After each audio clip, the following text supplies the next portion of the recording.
আল্লাহ তাআলা কিয়ামতের দিন সাইয়েদনা নূহ আলাইহিস সালামকে বলবেন, নূহ তুমি কি দাওয়াত পৌঁছিয়েছো তোমার উম্মতের কাছে? নূহ আলাইহিস সালাম বলবেন, হ্যাঁ আমি পৌঁছিয়েছি। এবার নূহের উম্মতকে আল্লাহ জিজ্ঞেস করবেন, হে নূহের উম্মতেরা, তোমাদের নবী নূহ কি দাওয়াত পৌঁছিয়েছে?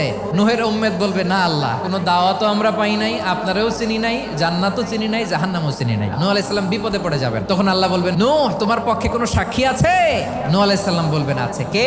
উম্মতে মুহাম্মাদি। তখন আমরা বলবো, আল্লাহর নবী নূহ আলাইহিস সালাম তিনি আপনি যা যা বলেছেন ঠিক তা তার উম্মতের কাছে পৌঁছে দিয়েছে। এবার নূহের উম্মতের সাথে আমাদের ঝগড়া লাগবে। তারা বলবে, তোমরা আসছো আমাদের হাজার হাজার বছর পরে, তোমরা কি করে জানলা? তোমাদের সাক্ষী ধর্তব্য হবে না? আমরা তখন বলবো, আমাদের কোরআনে তোমাদের নবীর নামে আল্লাহ তাআলা একটা সূরা নাজিল করেছেন, সূরাতে নূহ। দিন রাত এক করে তোমাদের কাছে তিনি দাওয়াত পৌঁছেছেন, সব আমরা জানি। আমরা যখন বলবো এই কথা, নূহের উম্মত চুপসে যাবে। তখন আমরা সত্য বলেছি কিনা এটা আল্লাহ তাআলা জানতে চাইবে বিশ্বনবীর কাছে। তখন বিশ্বনবী আমাদের পক্ষে সাক্ষী দিবেন। আওয়াজ করে বলেন আল্লাহু আকবার।